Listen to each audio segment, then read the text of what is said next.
नाही बजेटला आहे पण सध्या आता काहीतरी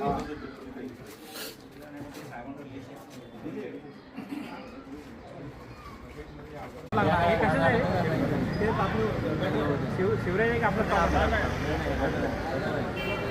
आपलं इथून पूर्ण एकदम त्याचा कव्हर करून व्यवस्थित करा ना चौक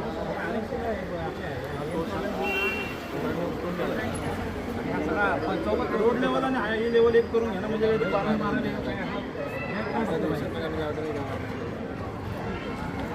बरोबर आणि जिथं जिथं आपल्याला कमी जागा आहे तिथं आपण पाईप भेटलं काय आहे बरोबर आहे जेणेकरून ते आपलं कंप्लीट झालं ना मग यांचं काम करतं मग यांना खोदून द्यायचं ना खोदलं की यांना डायरेक्ट बॅक करून टाकायचं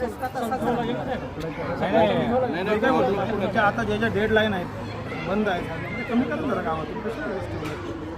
केबल गेले नाही ते एका एका तुमच्या गर्दी करून साहेब वरती ना फॅन पण बसवायचं बाकी ठेवले ते फॅन आम्ही देऊ साहेबांना सांगणं गरजेचं आहे पहिला ग्रिलचं करून घ्या पण ते फॅन पण पाहिजे नाव राहील ना त्याच्यावर त्यांना काय कार्यक्रम वगैरे करता आहेत पावसाळ्यामध्ये पूर्ण पाणी दामोदर तुम्ही आहे ना साऊंड सिस्टम करून द्या आता ते